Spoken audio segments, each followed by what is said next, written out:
Bom, vamos lá.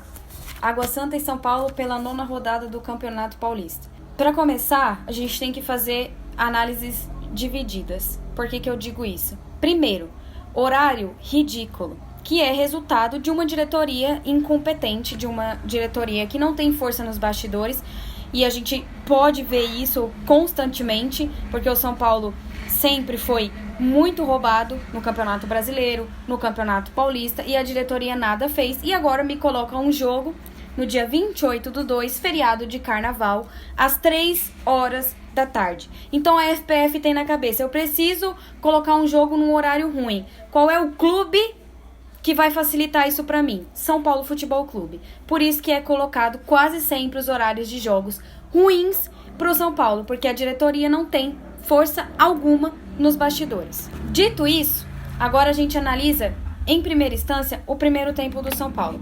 O São Paulo veio no 4-3-3, obviamente com mudanças. Diego Costa lesionado, Alisson lesionado, foram tirados da partida contra o Água Santa. Aí o São Paulo me trouxe um 4-3-3. Jandrei no gol, se firmou, obviamente. Qualquer goleiro que viesse, fizesse atuações acima do que o Volpi vinha apresentando, ia tomar titularidade. Jandrei no gol, Arboleda e Miranda na zaga. Como eu falei, Diego Costa se lesionou, por isso ele foi sacado e o Miranda retornou para a zaga. Nas laterais nós tivemos o Moreira, que é um lateral português da base do São Paulo, e Reinaldo. No meio de campo, o Rogério Ceni veio com Pablo Maia, Igor Gomes e Rodrigo Nestor. E nós tivemos no ataque Rigoni, Juan e Éder. Destaque aí para a escalação do lateral Moreira e do atacante Juan, jogadores da base do São Paulo. O Rogério Ceni mais uma vez insistindo em rodízio. Não fomos desavisados disso. Ele sempre deixou claro que ele iria fazer isso, que ele preferia não estourar jogador no Campeonato Paulista. Mas eis a questão. Até quando ele vai fazer rodízio nesse time do São Paulo? Nós estamos na 9ª rodada do Campeonato Paulista. Já jogamos a primeira partida da Copa do Brasil, onde o São Paulo eliminou o Campinense num empate vexatório. Lá.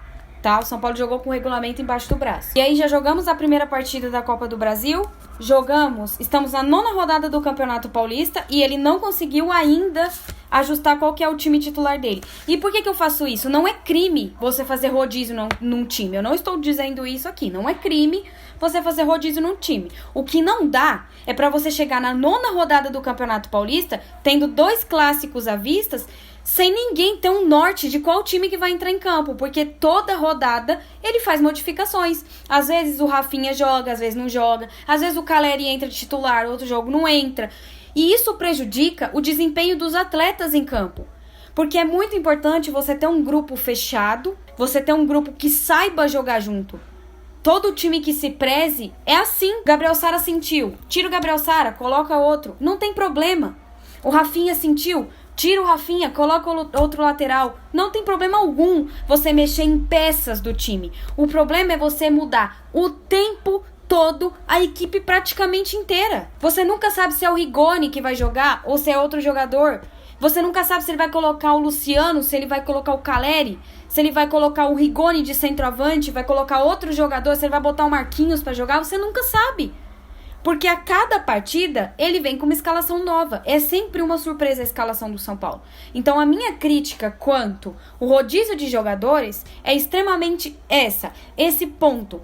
Os atletas não se adequam. Porque quando você coloca um time fechado e você só muda algumas peças por desgaste físico, porque o atleta pegou Covid, enfim, o que seja. Quando você altera uma peça que seja do jogo, não tem problema, porque os outros atletas vão saber jogar. O grupo, quando não joga junto, o tempo todo, várias vezes, o grupo não se adequa. Então, é a primeira vez que o Juan tá jogando com o Rigoni, por exemplo. O Rigoni sabe as características do Juan? O Rigoni sabe como o Juan joga? É a primeira vez que tá jogando junto Igor Gomes e o lateral Moreira. Como que os caras vão se conversar entre si? E isso é um reflexo que a gente vê dentro do campo. Cada jogo é uma tortura diferente de assistir. Primeiro tempo do São Paulo.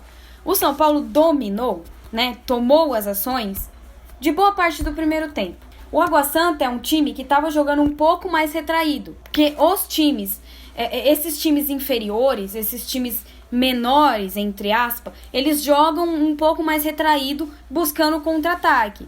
A gente pode ver isso contra praticamente todas as equipes do interior e equipes inferiores que o São Paulo jogou. Adota uma postura mais retraída, joga um pouco mais retraído, explorando o contra-ataque do São Paulo. Então o São Paulo demorou um pouco a conseguir furar esse bloqueio do Água Santa, né? Claro que circulou bastante ali na área, perto da área adversária, perdeu chances com o Igor Gomes, com o Reinaldo, com a Arboleda, mas rondou bastante, só que tinha dificuldade de furar esse bloqueio adversário. Até que aos 39 minutos do primeiro tempo, o Juan sofre um pênalti e o Reinaldo converte. Já pro finzinho do primeiro tempo, numa falha bizonha de marcação da zaga do São Paulo e do lateral Reinaldo, que é uma avenida. Ah, mas o Reinaldo não perde pênalti. Mas ele não recompõe defensivamente. Defensivamente, o Reinaldo é nulo. Porque o gol do Água Santa foi na lateral do Reinaldo. Claro que teve a falha defensiva. A gente não pode negar que eles estavam marcando com o olho no gol do Água Santa. Então, teve sim uma falha defensiva. Mas na lateral, que foi aonde o Alex Silva chutou, tá uma Avenida Paulista. É a avenida do Reinaldo. Então, existe aquela antiga discussão. O Reinaldo é bom, o Reinaldo não é bom. O Reinaldo defensivamente é nulo. Ele não volta para marcar. Não volta. Ele não recompõe defensivamente. Então, na parte defensiva, ele é péssimo. Na parte de cruzamento, ele é razoavelmente razoável.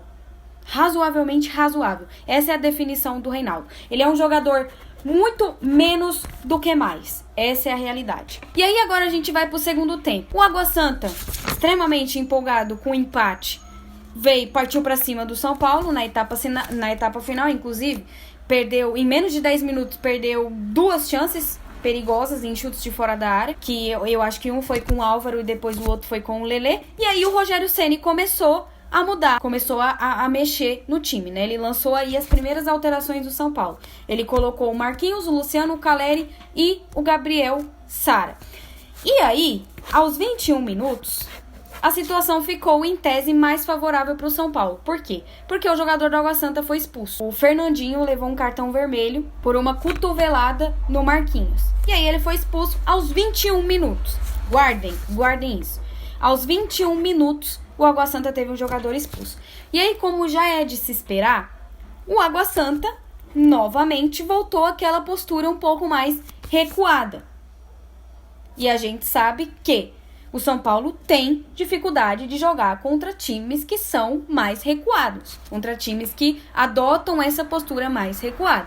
Tanto é que o gol do São Paulo sai aos 44 minutos do segundo tempo. Nós já estávamos aí prestes a entrar nos acréscimos do jogo e brilhou a estrela do Caleri, que fez um golaço de bicicleta, inclusive, desempatando o jogo e dando a vitória para o São Paulo. É uma vitória positiva? Não, não é uma vitória positiva. Por que eu falo que não é? Porque a gente não enxerga evolução. O time comandado pelo Rogério Ceni é pobre de futebol. É pobre. É um time que não tem padrão, é um time que não tem velocidade. Tem posse de bola, à lá Fernando Diniz? Tem, mas tem pouca efetividade e pouca ofensividade. Cada vez que a gente assiste um jogo do São Paulo, é muito mais do mesmo. E isso eu não sei se dá porque o Rogério Ceni tem dificuldades de fazer esse time jogar, se dá por conta do rodízio, que todo jogo são atletas diferentes que jogam, se dá porque os atletas fazem corpo mole. Não dá pra saber, mas é muito mais do mesmo. Você tem dificuldades de entender a escalação, você não sabe quem que o Rogério vai colocar pra jogar determinado jogo. E aí quando entra é muito mais daquilo. É chuveirinho na área, não tem criação. É um time que não tem criação. O São Paulo é pobre de futebol. E a gente tá sofrendo no Campeonato Paulista. Vocês têm noção disso?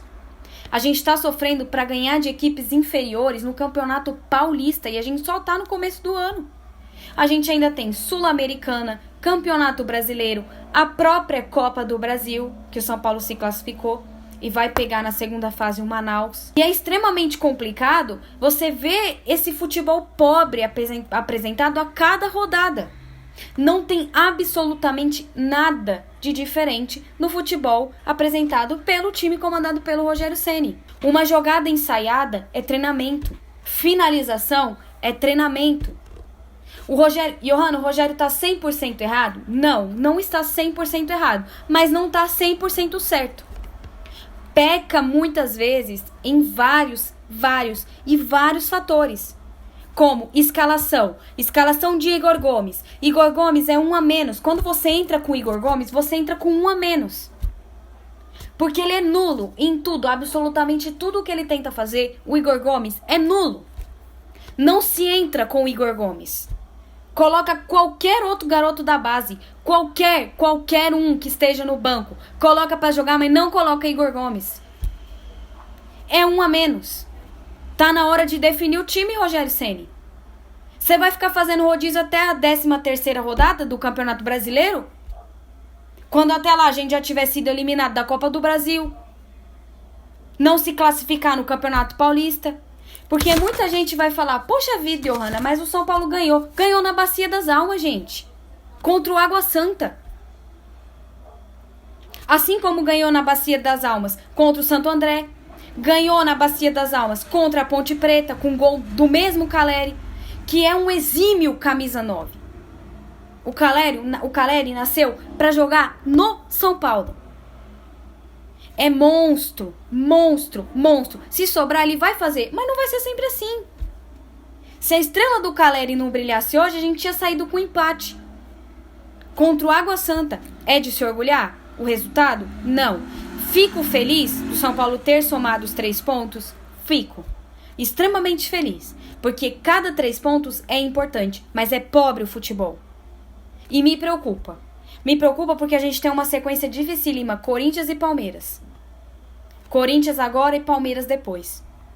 Que são 2 equipes fortes. Se a gente sofreu, mas teve o Santos, o São Paulo macetou o Santos. E o Santos fez o que no jogo contra o São Paulo? Nada. O Santos é outro que tá ruim também. Não é parâmetro pra gente colocar. Agora a gente vai ter parâmetro, Corinthians e Palmeiras, que são 2 clubes que estão voando no Campeonato Paulista. Voando. Mas é isso. No mais, não tem muito o que falar. É muito mais do que a gente sempre está acostumado a ver em jogos do São Paulo e precisa melhorar muito. Me preocupa o futebol apresentado pelo São Paulo, porque a gente já está na 9ª rodada do Campeonato Paulista e não tem evolução. O time não apresenta evolução em absolutamente nada. É isso, gente. Se inscreve no canal, deixa um like. Não deixem de acompanhar aqui os nossos conteúdos. Segue a gente lá no Instagram, Tricolor por Elas. Se inscreve aqui no canal. Um beijo. Obrigada a todos e até a próxima.